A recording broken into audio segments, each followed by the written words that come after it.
Fala galera, tudo bom com vocês? Tudo tranquilo? Olha, então vamos dar uma nossa arrancada inicial na resolução das questões específicas das provas do Enem. Vamos fazer de 2009 retroativo. Então, essa aula de hoje, as questões do Enem 2019, segundo dia caderno amarelo.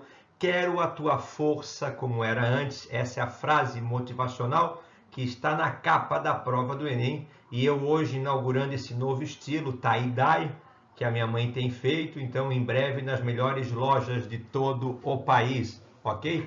Camisas velhas a gente manda para a mãe mete aqui boa e ela descolore a camisa dando esse aspecto de sei lá o que, estampado. Vamos lá então.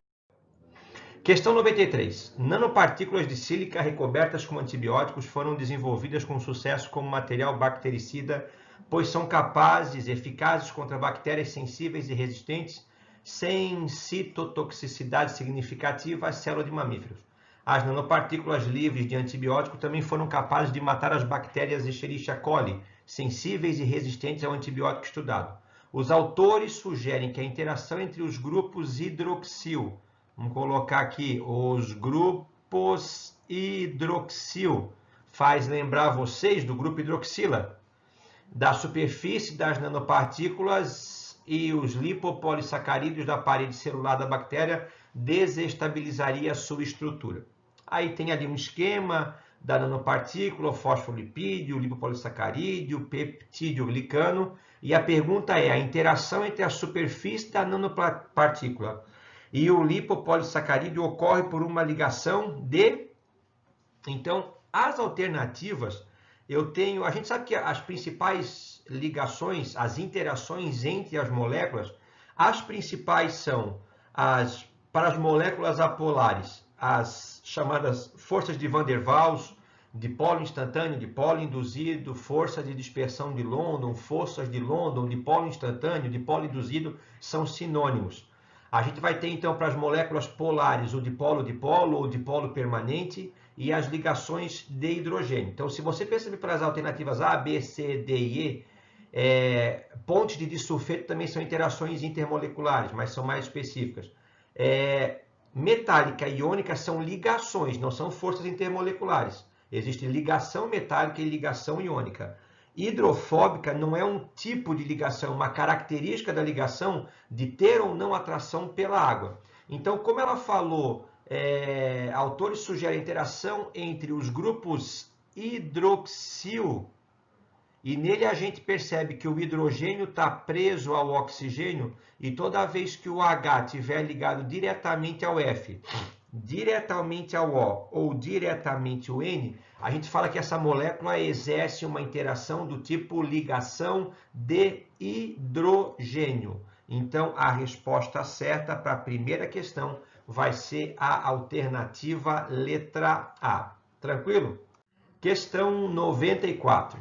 Antes da geração do céu, teremos que rever a natureza do fogo, do ar, da água e da terra. Primeiro, em relação àquilo a que chamamos de água, quando congela, parece-nos estar a olhar para algo que se tornou uma pedra ou terra, mas quando derrete e se dispersa, esta torna-se bafo e ar. O ar, quando é queimado, torna-se fogo, e inversamente o fogo, quando se contrai e se extingue, regressa à forma do ar. O ar, novamente concentrado e contraído, torna-se nuvem e nevoeiro, mas a partir desses estados, se for ainda mais comprimido, torna-se água novamente, e de água torna-se novamente terra e pedra, e deste modo, como nos parece, dão geração uns aos outros de forma cíclica. Platão, 360 anos antes de Cristo. Então, ele está falando daqueles 4 elementos fundamentais: terra, fogo, ar e água, buscando compreender a diversidade de formas e substâncias que vemos no mundo. Diversas culturas da antiguidade elaboraram a noção de 4 elementos fundamentais, que seriam terra, água, ar e fogo. Essa visão de mundo prevaleceu até o início da Era Moderna, quando foi suplantada diante de descobertas da química e da física. Do ponto de vista da ciência moderna, a descrição dos 4 elementos, terra, água, ar e fogo, feita por Platão, corresponde ao conceito de terra, ar, água e fogo é uma partícula elementar? Não.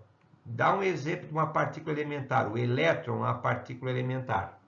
Terra, ar, água e fogo são matéria ou são forças gravitacionais, força nuclear forte, força nuclear fraca, força eletromagnética? Então, não são forças. Terra, água, ar, fogo são elementos químicos? Não, porque esse conceito é bem posterior. Terra, ar, água e fogo são leis da natureza? Não. A resposta que melhor se encaixa com essa pergunta é que elas são, então, o quê? Fases da matéria. Alternativa certa, letra D. Tranquilo? Questão 95. O vinagre é o produto alimentício resultante da fermentação do vinho que, de acordo com a legislação nacional, deve apresentar um teor mínimo de ácido acético. Eu vou copiar aqui a fórmula do ácido acético. CH3COOH. Lembrando para vocês, quem não lembra, que esse aqui é o único hidrogênio que é ionizável do ácido acético. Ele tem 4 hidrogênios, mas apenas um é ionizável. E a recomendação é que essa solução de ácido acético seja comercializada com 4% em volume. Uma empresa está desenvolvendo um kit para que a inspeção sanitária seja capaz de determinar se alíquotas de 1 ml de vinagre, se eu pegar 1 ml desse vinagre vendido comercialmente, estão de acordo com a legislação. Então, ele está fazendo um kit para você pegar esse kit e misturar junto com 1 ml do vinagre para confirmar se lá dentro eu tenho um teor de ácido acético de 4%.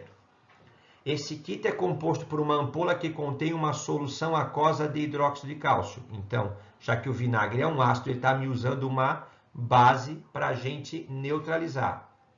Ela é uma base 0,1 mol por litro.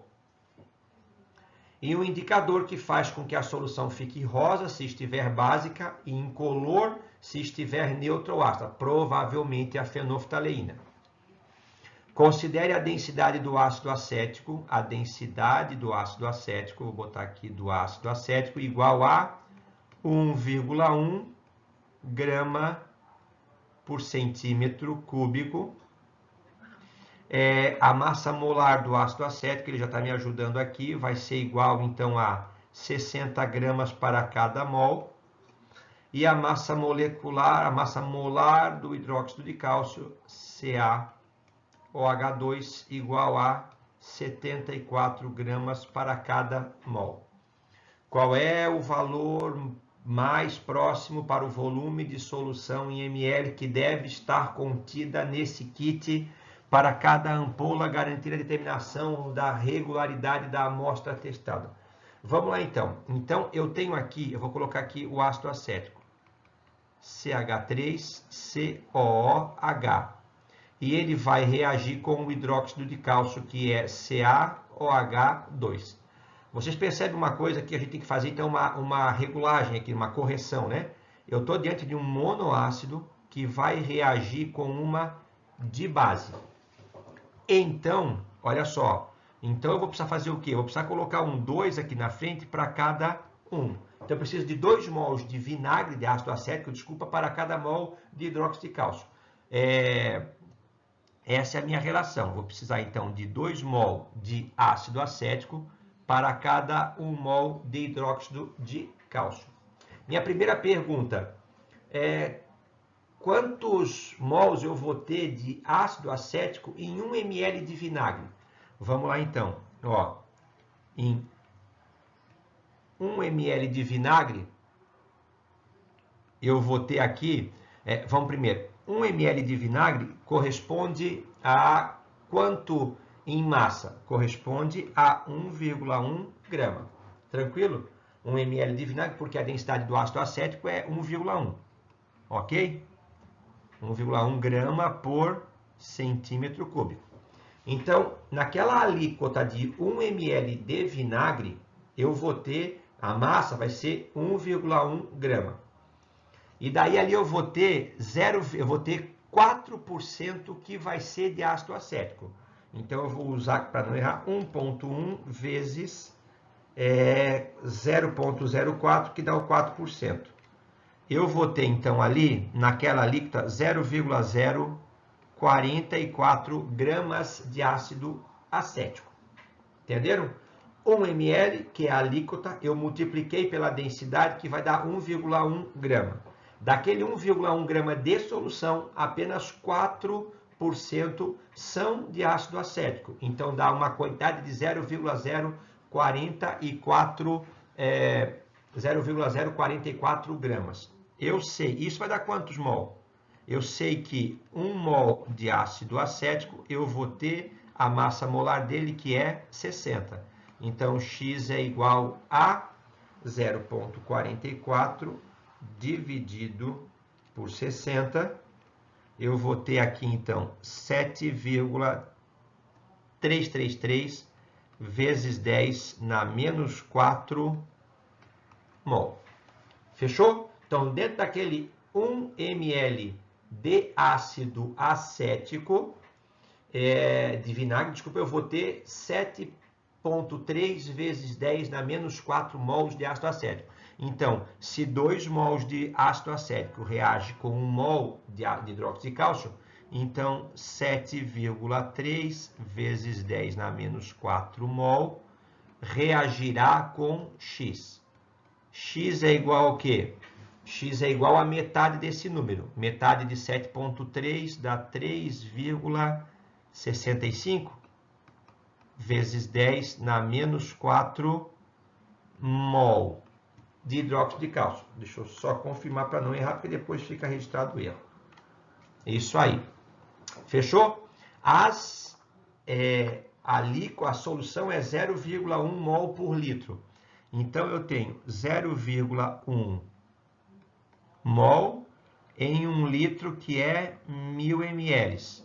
Então, eu vou perguntar para vocês, quantos ml eu preciso para ter 3,65 vezes 10 na menos 4?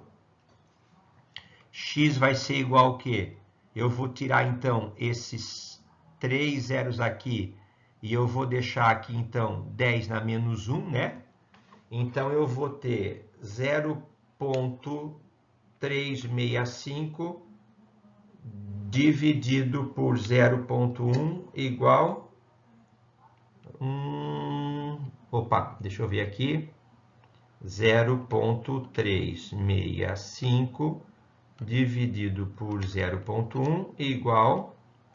Eu vou precisar de 3,65 mililitros de solução para que eu contenha um número de mols de hidróxido de cálcio suficientemente necessário para neutralizar completamente a quantidade proporcional de ácido acético que eu tenho. Isso vai dar, então, a alternativa certa, letra A. Resposta certa é aproximadamente 3,7 mililitros. Essa será a quantidade necessária. Tranquilo? Vamos para frente? Questão 97. Em regiões desérticas, a obtenção de água potável não pode depender apenas da precipitação. Por quê, Ademir? Porque é deserto, né? Se é deserto, não tem chuva. Fica com a boca aberta esperando cair água na tua boca, vai morrer de sede. Tá? Nesse sentido, portanto, sistemas de dessalinização da água do mar têm sido uma solução. Alguns desses sistemas constituem basicamente de 2 câmaras. Então, vamos botar aqui, ó. Tem uma cuba aqui, eu vou separar ela, então, em duas câmaras. Tá?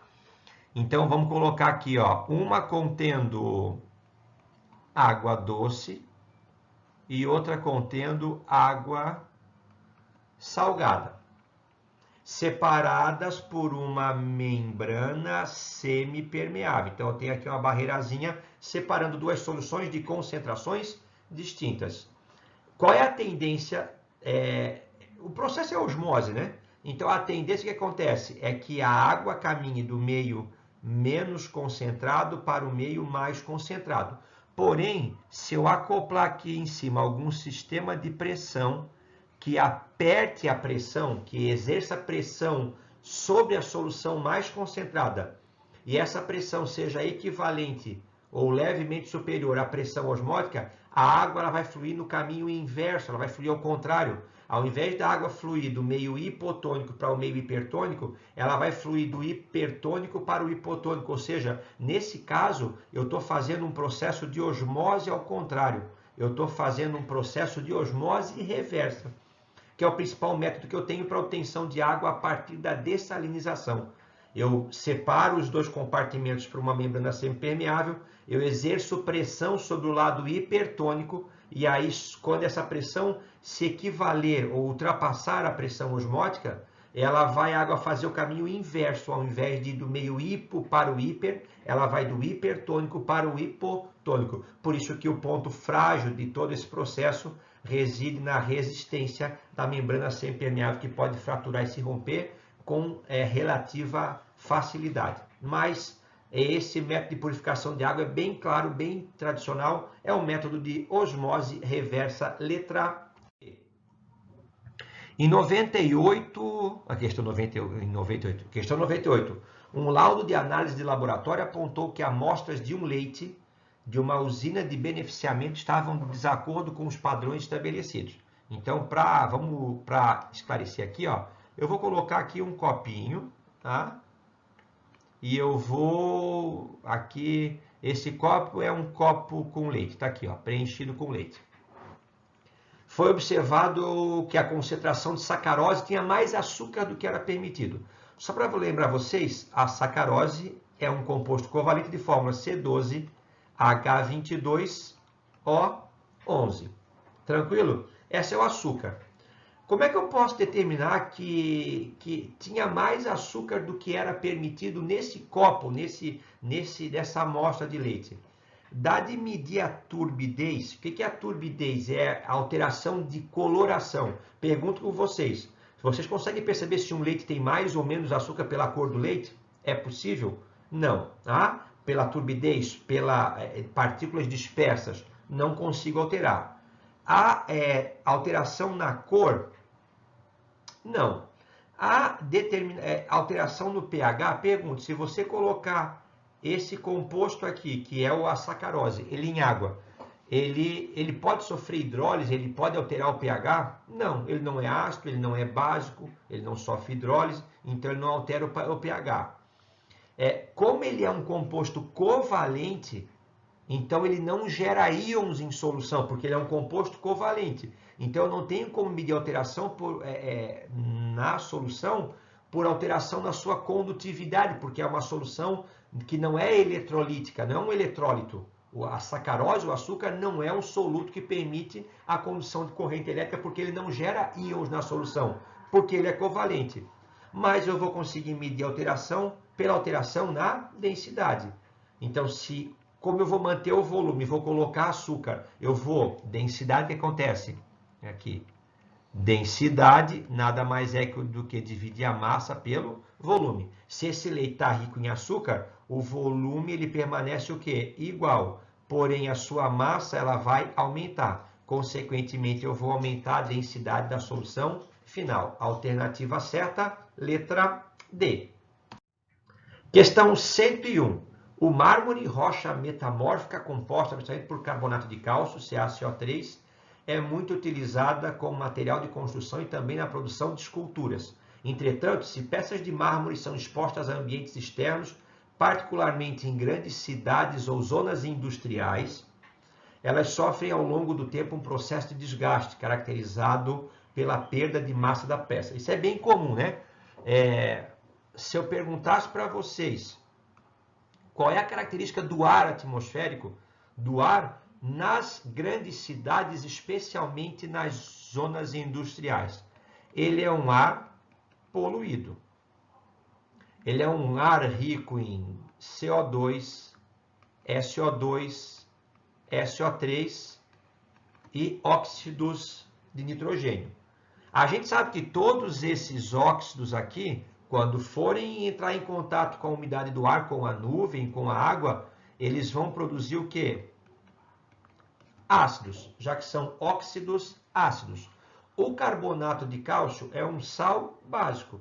Então, nesses lugares extremamente industrializados, essas peças de mármore vão sofrer um desgaste maior ao longo do tempo, porque o mármore, que é constituído principalmente de carbonato de cálcio, que é um sal básico, vai sofrer o ataque da chuva ácida, da acidez da chuva, já que o enunciado fala que estamos diante de cidades, grandes cidades industrializadas, ou seja, o pH da chuva vai ser menor do que já naturalmente é, e aí eu vou ter como consequência disso o desgaste das peças de mármore. Então, a alternativa certa, ele não vai oxidar, ele não oxida, ele não se decompõe pelo sol, ondas de choque por ruídos, não é isso, tá?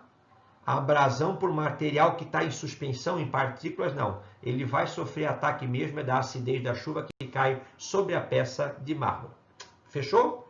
Vamos para frente. Questão 102. Nos processos biotecnológicos mais antigos, um deles é a utilização de micro-organismos para a produção de alimentos. Num desses processos, certos tipos de bactérias anaeróbicas utilizam os açúcares presentes nos alimentos e realizam a sua oxidação parcial, gerando como produto final da reação o ácido lático. Um produto que destinado ao consumo humano que tem sua produção baseado nesse processo. Tem uma palavrinha que me mata essa questão, que é o quê? A palavrinha ácido lático. Pergunto para vocês, ácido lático, lactose, lactase, tá? Isso tudo remonta ao quê? Isso tudo me remonta ao leite. Então, lactose, lactase, intolerância à lactose, ácido lático me remonta ao leite. Pergunto para vocês, pão, vinho, iogurte, vinagre e cachaça. Qual desses é um subproduto do leite?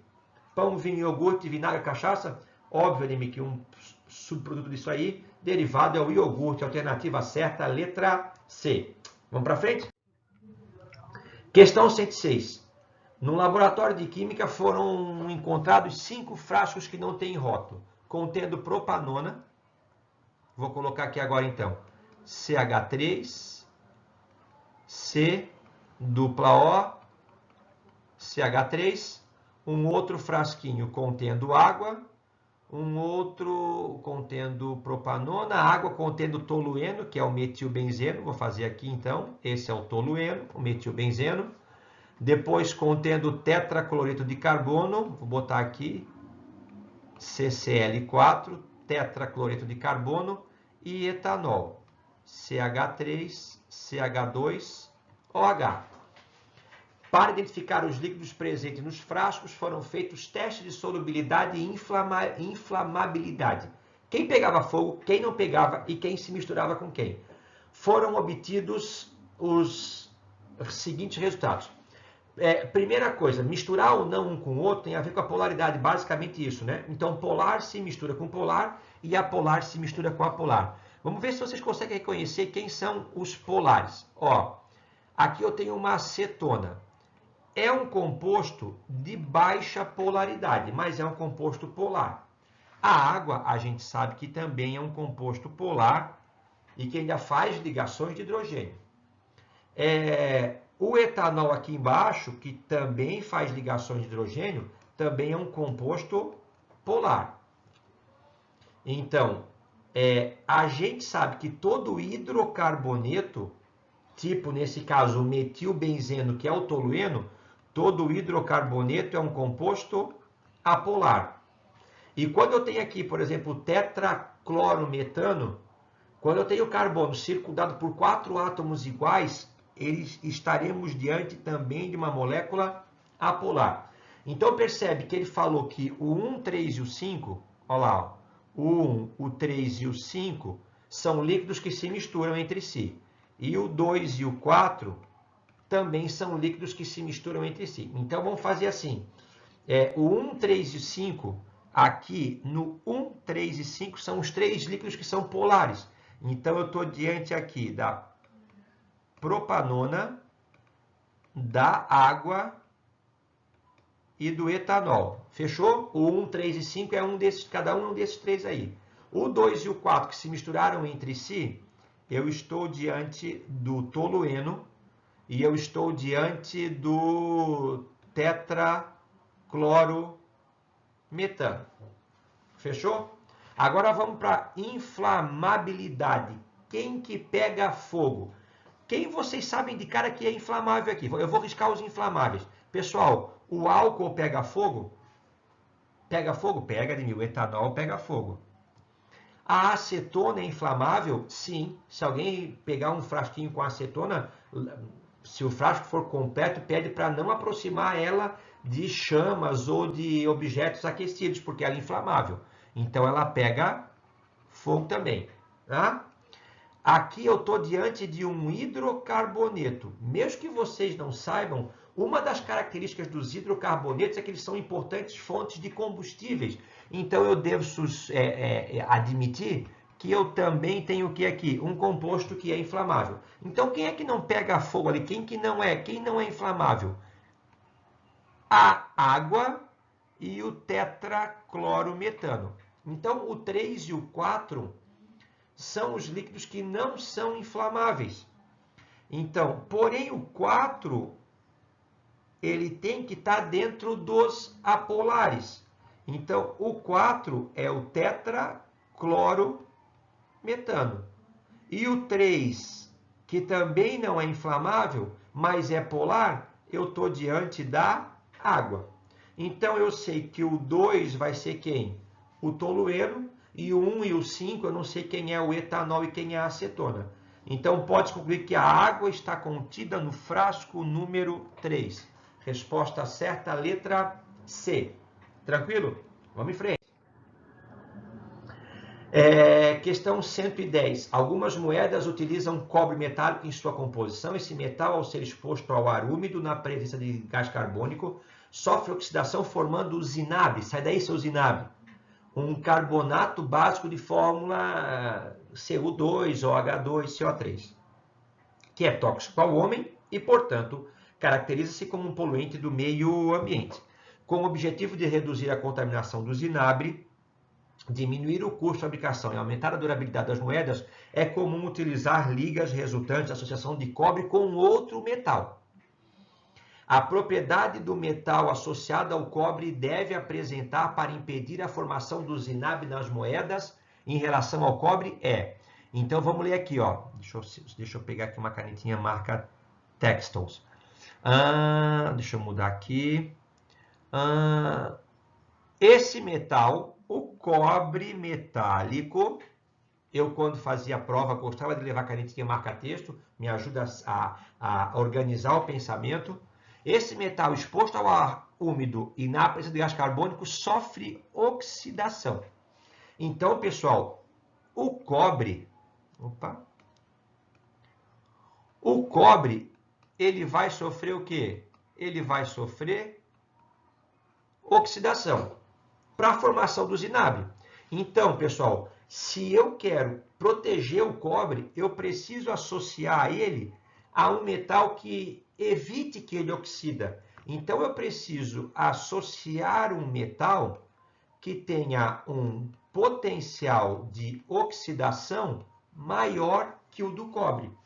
Entenderam? Eu vou juntar na moeda um metal que oxida mais do que o cobre, que tenha um maior potencial de oxidação. Maior caráter ácido? Não. Maior número de oxidação? Não. Maior potencial de oxidação. Menor potencial de redução? Opa! Se eu quero alguém que tenha maior potencial de redução, é porque ele, no processo inverso, vai ter um menor potencial de redução. Entenderam? Se eu quero um metal que oxide mais fácil, é porque ele, então, reduz mais difícil. Então, ele vai ter que ter o quê? Um menor potencial de redução. Tá? Resposta certa, 110, letra C. A perfuração de uma jazida petrolífera, a pressão dos gases faz com que o petróleo jorre. Tá? Ao se reduzir a pressão, o petróleo bruto para de jorrar e tem que ser bombeado. No entanto, junto com o petróleo vem componentes mais densos. Olha a palavrinha que está me ajudando aqui, ó. Vem componentes mais densos, tais como a água salgada, a areia e a argila. que devem ser removidos na primeira etapa de beneficiamento do petróleo. A primeira etapa desse beneficiamento é o quê? Então, vou pegar aqui, ó, vou pegar um recipiente. Veio água, areia, barro e petróleo. Deixa paradinho. Olha lá. Lá no fundo vai vir o quê? Lá no fundo você vai ter um depósito do quê? De areia com barro. Aí você vai ter aqui a água e em cima você vai ter o petróleo. Então aqui eu vou ter o petróleo, aqui eu vou ter a água e aqui eu vou ter os sedimentos sólidos. Ou seja, eu vou aguardar algum tempo que por ação da gravidade, aquelas substâncias mais densas e immiscíveis, elas vão sedimentar, elas vão precipitar. O que eu estou descrevendo para vocês? Que processo é esse aí? Admir, super fácil. Esse é o processo de decantação. Aguardar para que substâncias mais densas e immiscíveis, por ação da gravidade, sedimentem, se depositem no fundo do recipiente. Fechou? Questão 113. O ácido ricinoleico, um ácido graxo funcionalizado, cuja nomenclatura oficial é ácido D-12-hidroxioctadec-cis-9-enóico. É obtido pela hidrólise ácida do óleo de mamona. Fantástico. D-12-hidroxioctadec-cis-9-enóico. Vamos exercitar? Vamos praticar? Vou fazer aqui, ó. Ele tem, então, deixa eu botar aqui, ele vai ter octadec. Oct é 8, dec é 10. Consequentemente, 10 mais 8 dá 18 carbonos.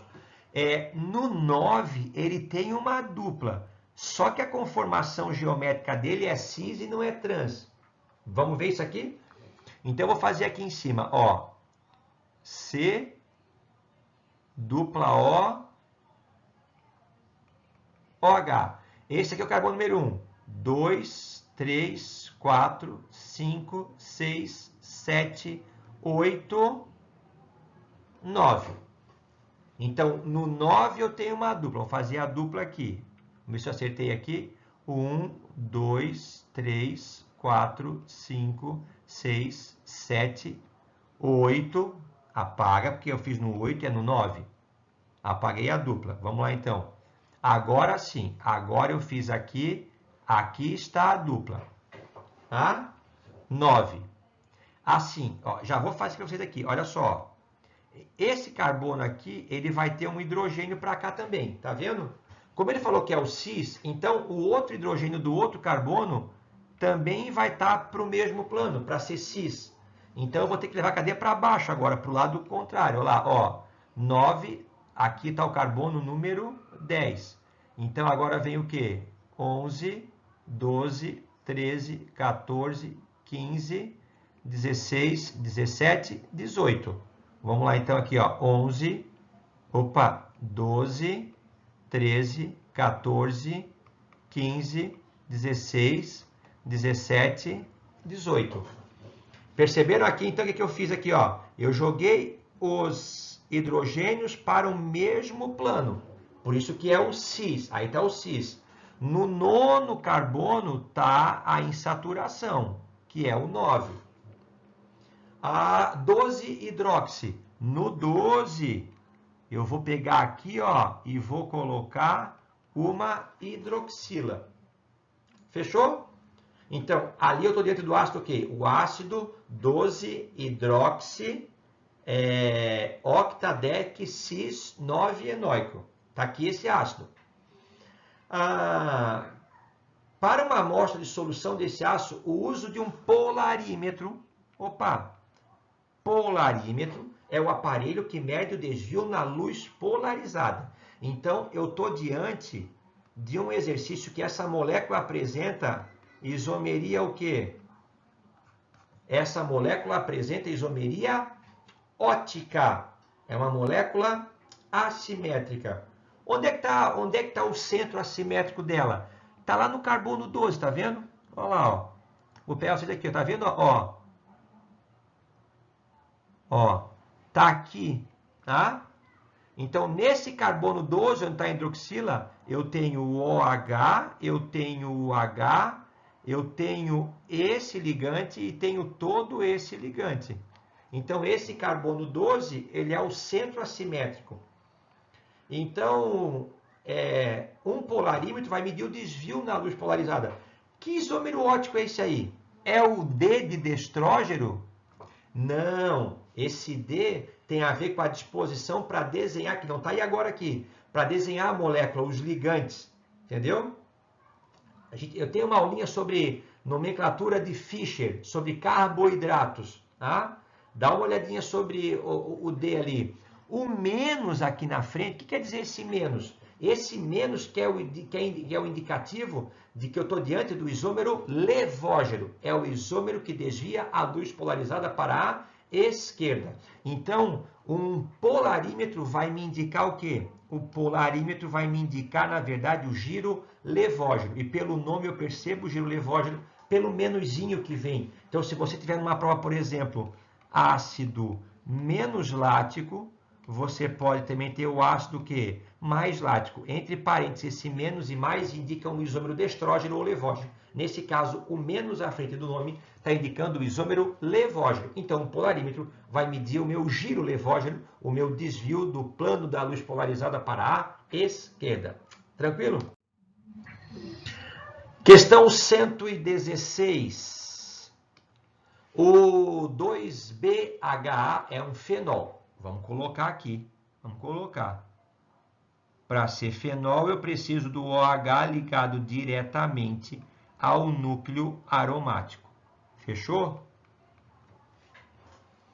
É usado como antioxidante para retardar a rancificação em alimentos e cosméticos que contêm ácidos graxos insaturados.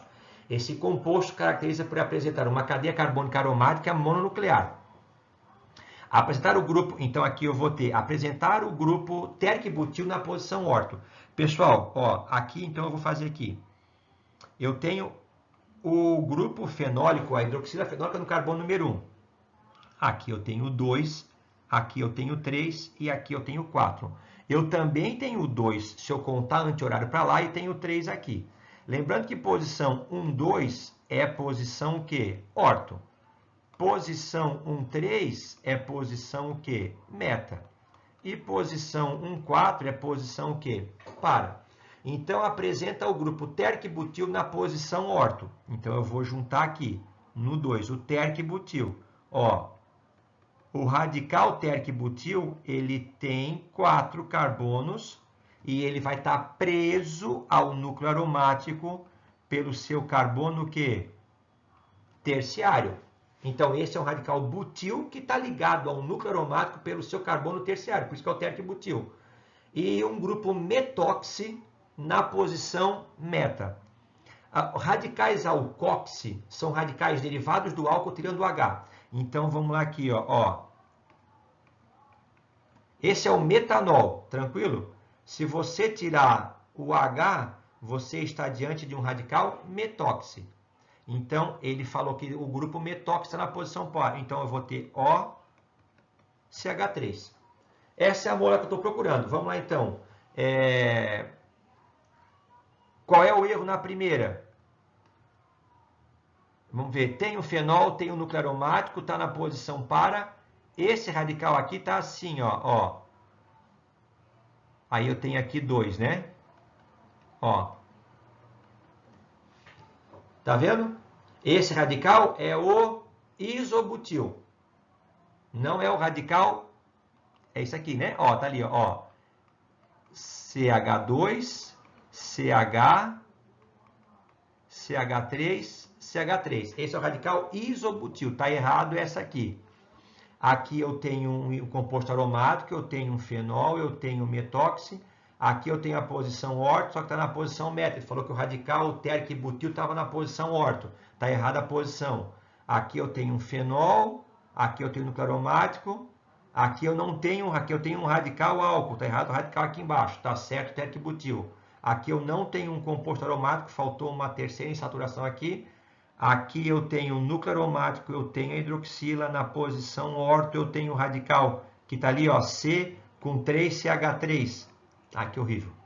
Isso aqui fica muito feio. Não vamos fazer feio, ele está fazendo caprichado. Olha lá. Eu tenho ali, eu tenho o C, Aí eu tenho aqui um CH3 para cima, um CH3 para baixo, um outro CH3. Então, eu tenho um radical térmico na posição O, tenho um radical metóxido na posição para a alternativa certa, letra E. Meu Deus, a prova é extensa, hein? Chega a suar. Na busca por ouro, os garimpeiros se confundem facilmente entre o ouro verdadeiro e o chamado ouro de tolo, que tem na sua composição 90% de um minério chamado pirita. Apesar do engano, a pirita não é descartada, pois utilizada para a produção de ácido sulfúrico, que ocorre com rendimento global de 90%, conforme as equações químicas, e tem todas as massas molares ali. Qual é o valor mais próximo da massa de ácido sulfúrico? Está aqui, pessoal, ó. Qual é o valor da massa de ácido sulfúrico em quilogramas que pode ser produzida a partir de 2 kg de ouro de tolo, que é um minério de pirita, tá? Que é aquele sulfeto lá. Vamos lá, eu tenho uma equação, uma reação em etapas. O único detalhe que eu tenho que ver aqui, olha só, qual foi a pegadinha dessa questão aqui? Eu tenho aqui a pirita reagindo, o sulfeto de ferro reagindo com oxigênio, formando 8 mols de SO2. Percebe que na reação de baixo, eu já só tenho então agora o quê? Eu tenho só 2 mols de SO2, mas a primeira reação ela produziu 8, então eu vou ter que acertar aqui, ó. Eu vou multiplicar essa de baixo toda por 4. 4 vezes 2 vai dar 8. Aqui eu vou ter 4 e aqui eu vou ter o quê? 8 SO3, para que eu tenha uma sequência de etapas de uma reação. E aqui eu tenho só 1 mol, então fazer o quê? Eu vou fazer 8, 8 e 8.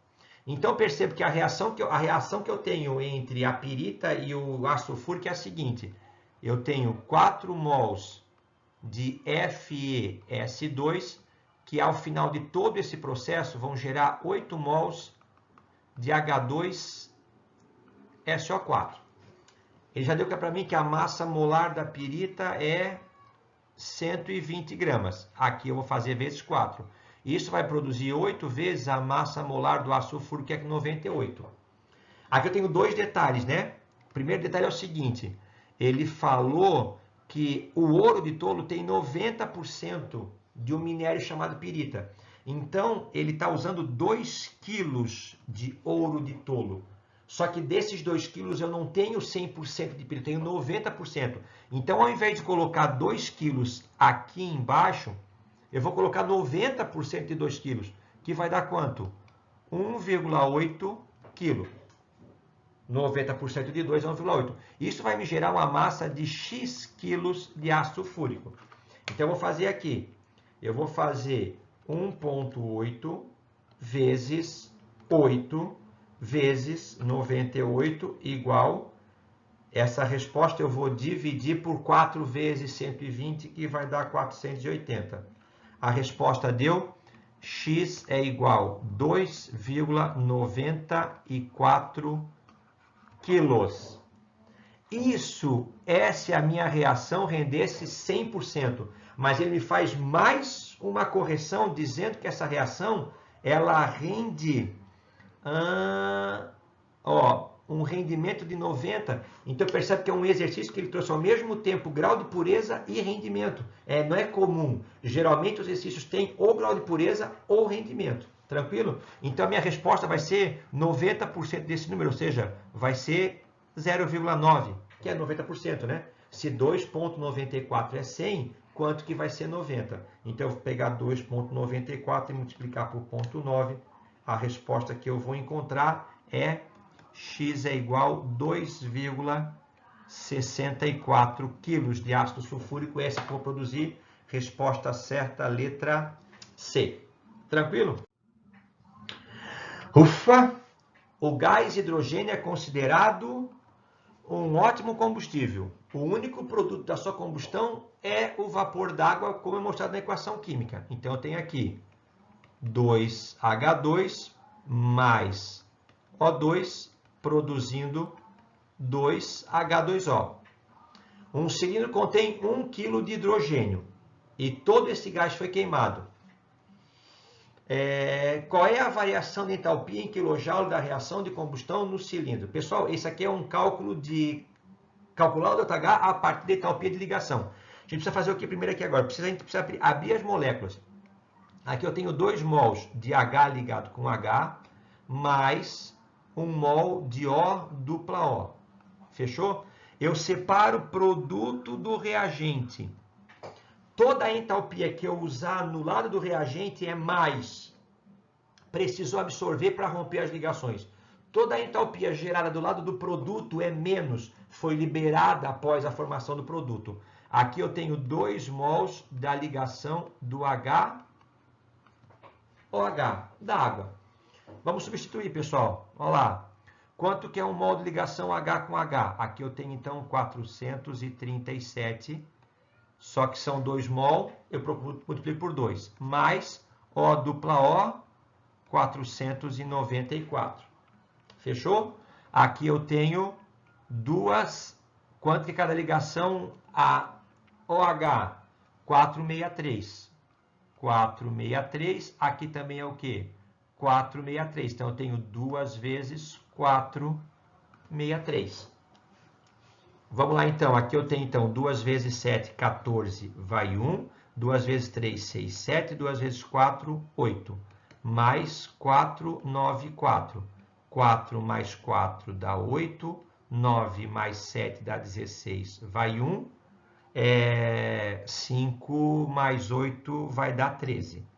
Aí você coloca um mais aqui na frente, que para romper todas aquelas ligações do reagente, essas moléculas têm que absorver 1.368 kJ. Aqui eu vou ter 4 vezes 463. 3 vezes 4, 12, vai 1. 24 com 1, 25, vai 2. 4 vezes 4, 16, 1.800. As ligações, quando são formadas, elas liberam energia. Então, vai ser liberado 1.852. Então, eu vou fazer aqui 1.852, descontando de 1.368, o ΔH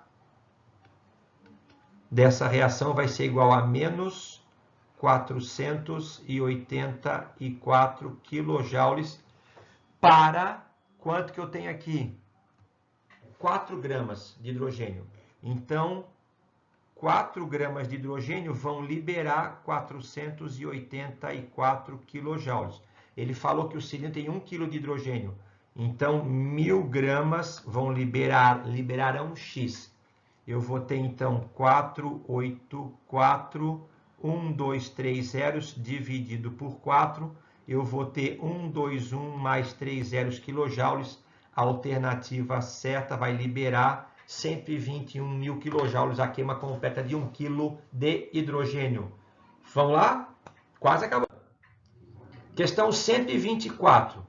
Em 2014, iniciou em São Paulo uma séria crise hídrica, faltou água, que também afeta o setor energético, que a gente tem as hidroelétricas como principal matriz elétrica no Brasil. E ainda pior, porque daí, como está muito quente, o uso do ar-condicionado e ventilador faz com que o consumo ainda aumente, mas eu tenho menos água, posso acionar menos a hidroelétrica, então há um desequilíbrio aí entre a produção e o consumo. Com isso, intensifica-se a discussão sobre a matriz energética adotada em diversas regiões do país. Sendo assim, há a necessidade de se buscarem fontes alternativas de energia renovável que impliquem menores impactos ambientais. Considere as informações, qual fonte você utilizaria que é renovável e que tem menos impacto ambiental? Quem que não é renovável ali? Carvão é renovável? Não. Gás natural é renovável? Não. Óleo diesel é renovável? Não. Biomassa é renovável? Sim. Urânio é renovável? Não. E ainda é uma fonte que tem pouco impacto ambiental? A gente vai entrar numa discussão aqui, eu considero que sim, porque o impacto ambiental é mais contido, entendeu? O urânio, claro que eu tenho lixo radioativo que vai ter que ser armazenado, mas a usina em si, o impacto ambiental dela é muito pequeno, desde que respeitada todas as normas. Mas, sem dúvida nenhuma, a fonte de energia renovável e que implica em menor impacto ambiental vai ser, com certeza, o uso da biomassa. Fechou? Nos laboratórios de química, geram como subprodutos substâncias ou misturas que, quando não têm mais utilidade, Qual combinação dos resíduos... Tem que ser lido assim, né, pessoal, numa prova, né? A gente tem que ganhar tempo, né? Hans, o que eu posso misturar ali e descartar no esgoto de maneira normal? Solução 1, ácido crômico. Solução 2, soda cáustica. Solução 3, ácido clorídrico. Solução 4, ácido sulfúrico. Solução 5, ácido acético, o etanóico. Solução 6, bicarbonato de sódio. Então, eu tenho uma solução. A número 1 ela é o quê? Ácida. A número 2 ela é básica. A número 3 ela é ácida. A número 4 ela é ácida. A número 5 ela é ácida. E a número 6 ela é um sal básico. Então, ela é uma solução básica. Então, eu vou ter que combinar, pessoal. Olha lá, eu vou ter que combinar. Quem é ácido? O 1, o 3, o 4 e o 5. Eu tenho que combinar eles com o 2 ou com o 6. Eu preciso, então, descartar. Já que eu estou dentro de soluções ácidas e base, a gente sabe que ácido neutraliza a base, formando sal mais água. Então, eu preciso descartar, entendeu? Misturando um com o outro. E eu tenho ali a concentração em mol por litro. 0,1, 0,2, 0,1, 0,1, 0,2, 0,1. Eu preciso saber precisamente a concentração do ácido, saber se ele tem... E o ideal seria saber o seu grau de ionização e da base também. Então, geralmente, esse exercício trabalha com ácidos e bases fortes, para que eu considere que todo esse valor de concentração que foi dado, 0,1, 0,2, eu possa assumi-lo como sendo o valor total de H+, ou OH- liberado. Então, eu vou descartar quem é básico ou quem eu não tenho conhecimento completo sobre grau de ionização. Tranquilo? Então, eu vou descartar a solução 4, a 6, desculpa, porque ela é um sal básico. Eu não sei desse 0,1 quanto que vai realmente se transformar em íons ou H- para deixar a solução mais básica. O ácido crômico também eu não sei. Né? Aqui eu tenho uma base forte e ácido fraco. Então eu vou poder, a minha resposta vai ser A2 junto com A3 ou A2 junto com A4. A2 com A3 ou A2 com A4. A2 quem é? É a soda cáustica, é o NaOH. E A3 é quem? É o ácido clorídrico. E A2 ali é a soda cáustica e A4 é o ácido sulfúrico. Aqui a gente utilizaria o conceito do equivalente grama, né? Mas olha só, eu estou diante aqui de uma monobase com um monoácido. Então, eu preciso de 1 para 1 aqui. Entendeu? Estou diante de uma monobase com monoácido fortes. Aqui eu estou diante de uma monobase com um diácido. Então, eu preciso da proporção aqui eu tenho um diácido. Eu preciso, na proporção deles aqui, eu preciso de 2 para 1. Para que eu tenha 2 OH- sendo neutralizado por 2H+, que o ácido já tem. Então, a concentração da soda cáustica é 0,2 mol por litro. Então, o ácido clorídrico, como também é um monoácido, também teria que ser 0,2 mol por litro, para que eu tivesse o número de equivalentes gramas iguais, ou seja, que eu tivesse quantidades de H+ e OH- compatíveis, estequiometricamente balanceadas entre si. Então, o ácido sulfúrico é 0,1, mas como eu tenho 2H+, eu multiplico por 2, vai dar 0,2, que é a mesma quantidade da soda cáustica. Então, eu tenho que misturar quem? Quem eu posso descartar é misturando quantidades iguais da solução 2 com a solução 4, 2 e 4, letra C. Vamos lá. No processo de calagem consiste na diminuição da acidez do solo pelo uso de compostos inorgânicos, sendo mais utilizados o calcário dolomítico, que é constituído de carbonato de cálcio e carbonato de magnésio. Além de aumentarem o pH, então são básicos, que aumentam o pH e diminuem a acidez do solo. Esses compostos, além disso, são fontes de cálcio e magnésio, nutrientes importantes para os vegetais. Por que eles elevam o pH? Eu vou colocar aqui, vou pegar um deles. Vou pegar aqui, então, o CO3. Então, vamos fazer a hidrólise salina. Eu vou colocar aqui com a água Tá? O que eu vou ter ali? A água vai fazer, eu vou fazer aqui, ó, a autoionização da água em H+ e OH-. Fechou? O H+ veio da água ou o H- veio da água. Eu vou dissociar o carbonato de cálcio. Ca2+ mais CO3, 2-. Eu vou ter isso tudo, tá vendo? Então eu vou ter aqui, quem é fraco tem que se juntar e quem é forte permanece isolado. Então eu vou ter o cálcio se atraindo pelo OH-. Eu vou ter que colocar um 2 aqui na frente depois, tá? Então, olha só, CaOH2 é uma base forte, então ela permanece na sua forma não agregada, na sua forma ionizada. Ca2+ mais 2 OH-. Fechou? Já o... Vou colocar aqui 2. Aqui eu vou colocar 2. Tá? Já o H+, em contato com o carbonato, reage, porque o ácido carbônico é um ácido fraco. Então eu vou ter o que aqui? Mais H2CO3, que é um ácido fraco. Então o que vai acontecer? Ele vai depois se decompor em gás carbônico e água. Então eu vou perceber que o cátion não reagiu com o ânion da água, não reagiu com a água. Mas eu vou perceber que o ânion, que era o carbonato, reagiu com a água.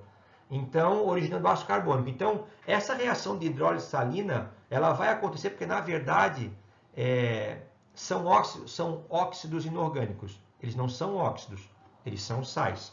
São fontes de oxigênio? Nada a ver. São substâncias anfóteres? Não, eles são sais básicos, não são duplos, não reagem com ácido com base. Na verdade, então, essa reação aconteceu porque eu tive o ânion do sal reagindo com água. Alternativa certa, letra C. Tranquilo? Questão 131. Nos municípios onde foi detectada a resistência do Aedes aegypti, um larvicida tradicional foi substituído por um outro de concentração 10% em volume. Por que é um larvicida para o Aedes aegypti? Porque a gente sabe que o mosquito, né, que vai deixar só as larvas naquela água parada. Então, um larvicida mata a larva, mata a sua fase inicial de desenvolvimento biológico. A vantagem desse segundo larvicida é que uma pequena quantidade de emulsão apresenta alta capacidade de atuação. Permitirá a condução de baixo volume de larvicida pelo agente de combate às endemias. Para evitar erros na manipulação, esse novo larvicida será fornecido em frascos plásticos e para uso em campo, todo o seu conteúdo deverá ser diluído até o volume final de 1 litro. O objetivo é obter uma concentração final de 2% em volume de princípio ativo. Que volume de larvicida deve conter o frasco plástico? Pessoal, quem lembra de diluição é C1V1 é igual C2V2. Ou pode usar a lógica. Tudo que acontecer com o volume, proporcionalmente acontece o inverso com a concentração. Então, percebe que ele vai, pessoal, olha lá, lógica. Ele é uma solução 10% e ele vai cair para 2%. Ele vai diluir para 2%. Nesse volume final, eu vou ter 1 litro. Então, pessoal,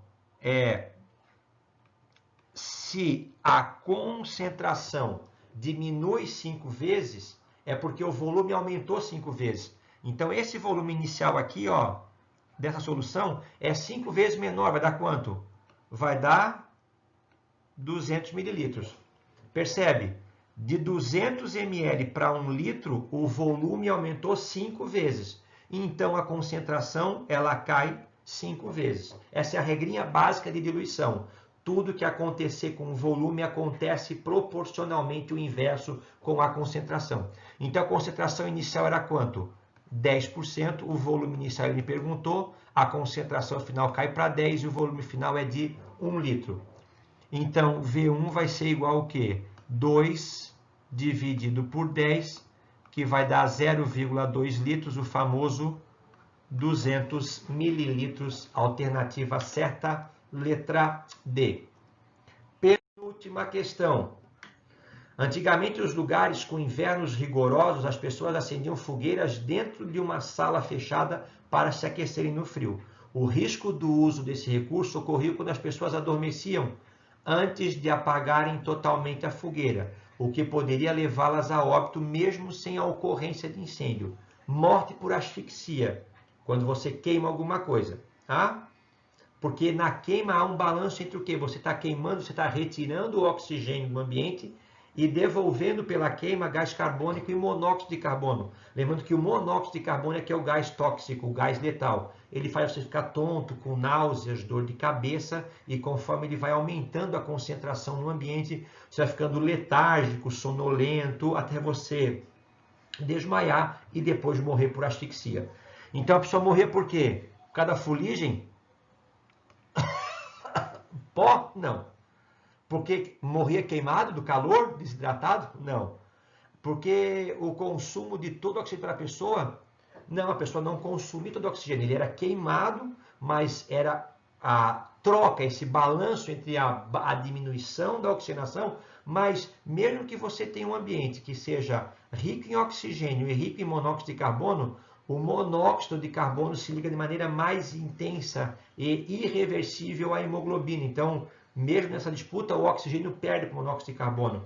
Então, essa morte das pessoas se dava à geração de monóxido de carbono pela combustão incompleta, porque a completa produz gás carbônico. A incompleta produz o monóxido de carbono, que se liga de maneira irreversível às plaquetas, sendo 40 vezes mais intensa a sua interação do que a do gás oxigênio. Respira fundo, vamos para a última questão. A ingestão de sódio no Brasil, que já é normalmente alta, tende a atingir os mais elevados índices no inverno, quando cresce o consumo de alimentos ricos. Para tal, uma pessoa saudável, o consumo máximo de sal de cozinha não deve ultrapassar 6 gramas por dia, ou 2,4 gramas de sódio e 3,6 gramas de cloro, já que o sal de cozinha é composto 40% de Na e 60% de Cl. Considere que uma pessoa saudável que no decorrer de 30 dias, durante 30 dias, ela consumiu 450 gramas de sal de cozinha. O seu consumo médio diário excedeu o consumo máximo recomendável diário em... Então vamos lá, vamos dividir isso por 30. Quanto que ela comeu em média por dia? 45 por 3 vai dar 15 gramas para cada dia. Sendo que o recomendável era de quanto? O recomendável era de 6 gramas por dia. O seu consumo médio excede ao consumo máximo em quanto? Quanto que ele consumiu a mais do que... Era para consumir 6. Era para consumir 6. Ele consumiu 15, então ele consumiu 9 gramas a mais por dia. Pessoal, 9 gramas é 6 mais 3, né? Então ele consumiu tudo que tinha que consumir, ele consumiu, 15, né? Ele consumiu 6 mais 3. Ele consumiu o que era o recomendável, uma outra quantidade igual ao que era recomendável e mais ainda metade do que era recomendável. Então ele ingeriu o que na verdade? Ele ingeriu 150% além do que era o recomendável. Fechou? Muito tempo, mas a gente vai deixar aqui, ó, para socializar os conteúdos. Quem quiser e tiver vontade e conseguiu chegar até aqui, essa é a resolução completinha da prova do Enem de 2019, resolvida e comentada. Beijo para vocês que conseguiram suportar até agora. Até a próxima prova do Enem. Abraço e fui!